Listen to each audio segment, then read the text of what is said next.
Hello, and welcome to the Raven Wolf Bar. Today we're going to do a reading for you, a Christmas reading. This is The Christmas Day Kitten, and it was written by James Herriot, and the illustrations are by Ruth Brown. So, The Christmas Day Kitten. Our story begins. Christmas can never go by without my remembering a certain wee cat. I first saw her when I called to see one of Mrs. Pickering's much loved Basset hounds. There you go. Now there's a fine spread of a home. All right.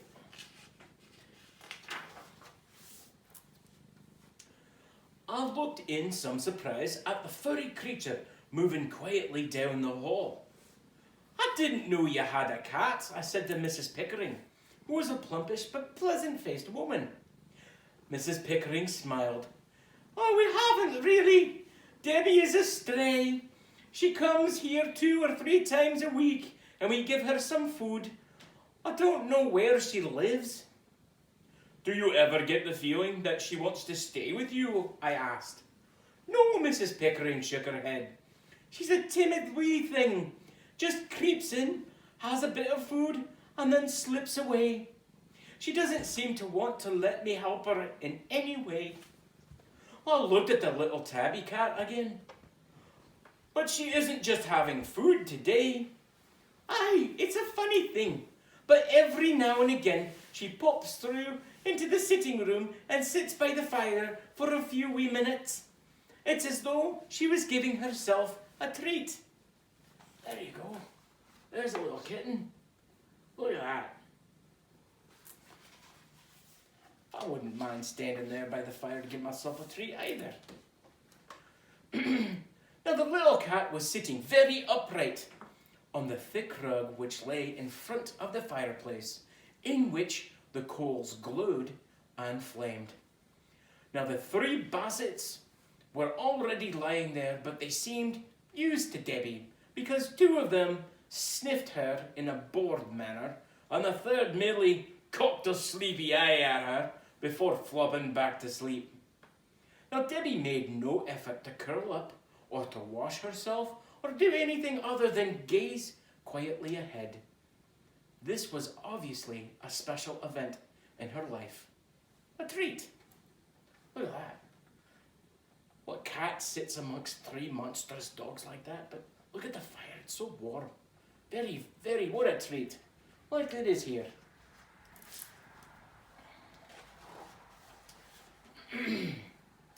Then suddenly, she turned and crept from the room without a sound and was gone.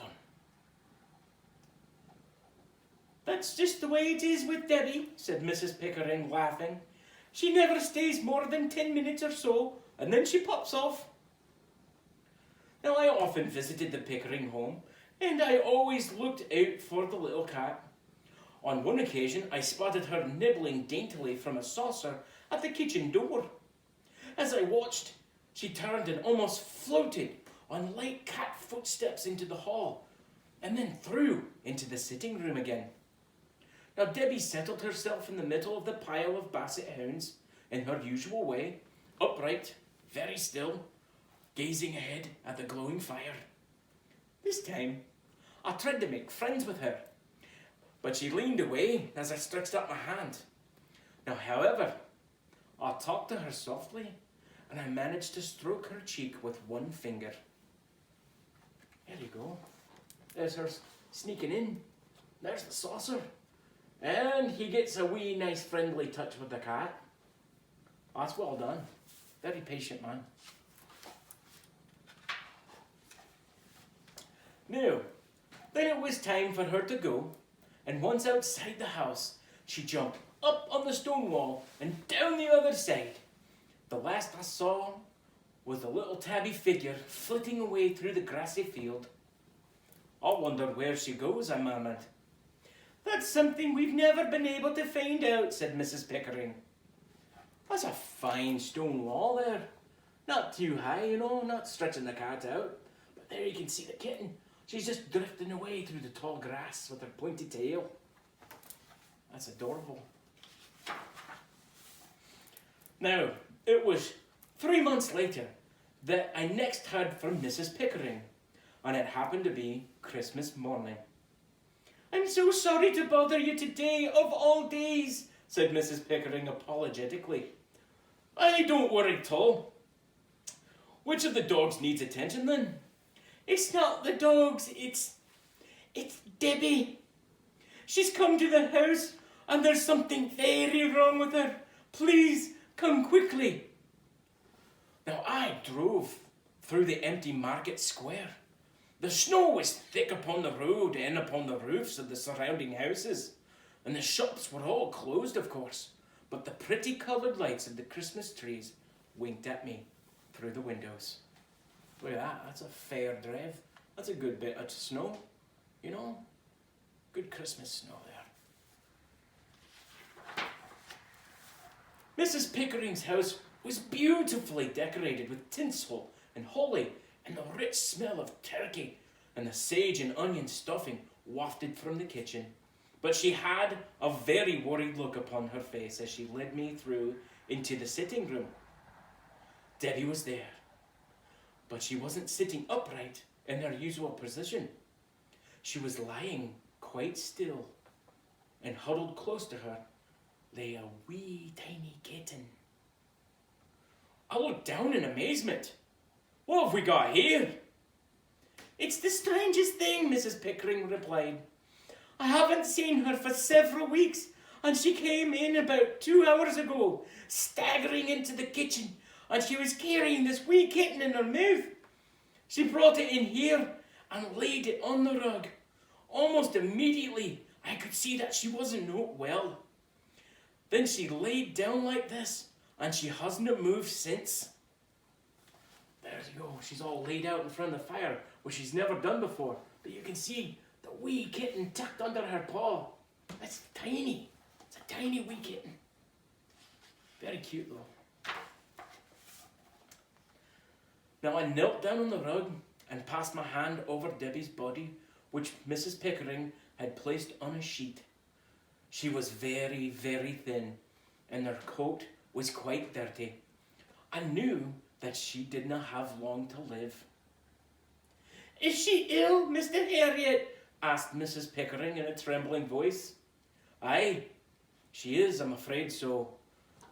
And I don't think she's in any pain though." When Mrs. Pickering looked at me, and I saw there were tears in her eyes, and she knelt beside Debbie and stroked the cat's head while her tears fell gently under her dirty fur. "Oh, the poor little thing! I should have done more for her." Here I spoke gently. "No one could have done more than you. Nobody could have been kinder. And see, she has brought her wee kitten to you, hasn't she?" "Yes, you are right, she has."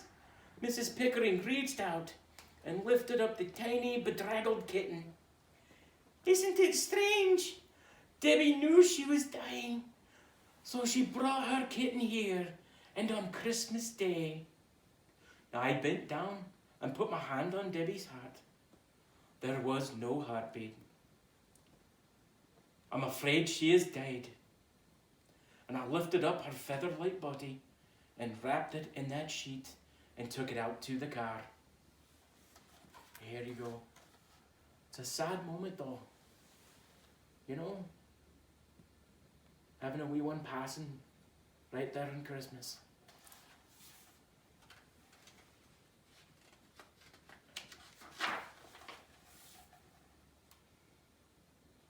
Now when I came back, Mrs. Pickering was still stroking the kitten.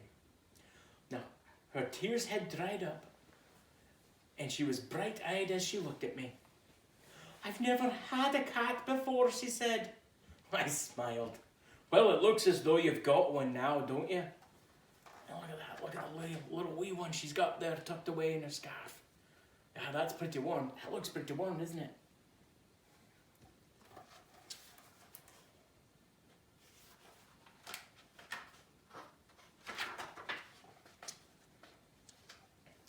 And she certainly had.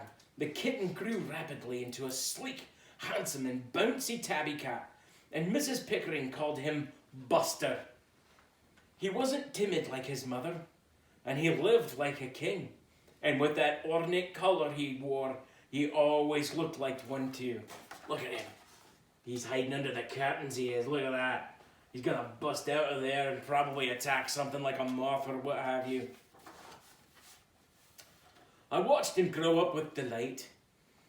But the occasion that always stays in my mind was the following Christmas Day, a year after his arrival.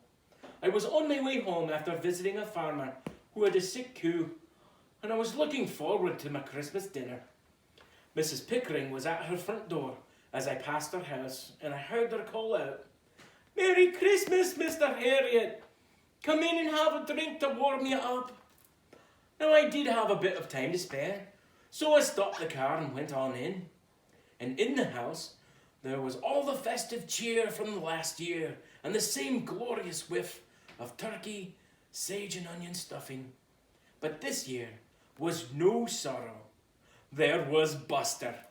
Look at that big happy cat. You know, he's having a good time. Look at that smile. Now, he was darting up to each one of the Basset hounds in turn, ears prickled, his eyes twinkling, dabbing a paw at them and then streaking away. Mrs. Pickering laughed. "Buster does tease them so, he gives them no peace." And she was right. For a long time, these dogs had had a rather sedate life. Gentle walks with their mistress, plenty of good food, long snoring sessions on the rugs and whatnot. But then Buster had arrived. He was now dancing up to the youngest dog again, head all on one side, asking him to play. When he started boxing with both paws, it was too much for the wee Basset, who rolled over and with the cat began a wrestling game. "Come into the garden," said Mrs. Pickering. "I want to show you something." Now she had lifted a hard rubber ball from the sideboard as we went outside. Look at him. He's giving him what for right there. You ever seen a cat attack a dog? Hey, that's hilarious. That dog doesn't know what to do. He's never seen anything like that before. Now she threw the ball across the lawn and Buster bounded after it. Over the frosty grass, his tabby coat gleaming in the sun. He seized the ball in his mouth and brought it back to his mistress and dropped her at her feet and waited. And Mrs. Pickering picked it up and threw it again. And again Buster brought it back. Look at that. There's the wee ball. And there he is darting after it. Now I gasped. A retriever cat? The Baskets. The Basset hounds looked on unimpressed. Nothing would ever make them chase a ball. But Buster did it again, and again, and again, as though he would never tire of it. Mrs. Pickering turned to me. "Have you ever seen anything like that?" "No," I replied. "He is a most remarkable cat." And there he is. Look at him waiting patiently next to that ball, waiting for him to pick it up and throw it again. Lovely shot, right?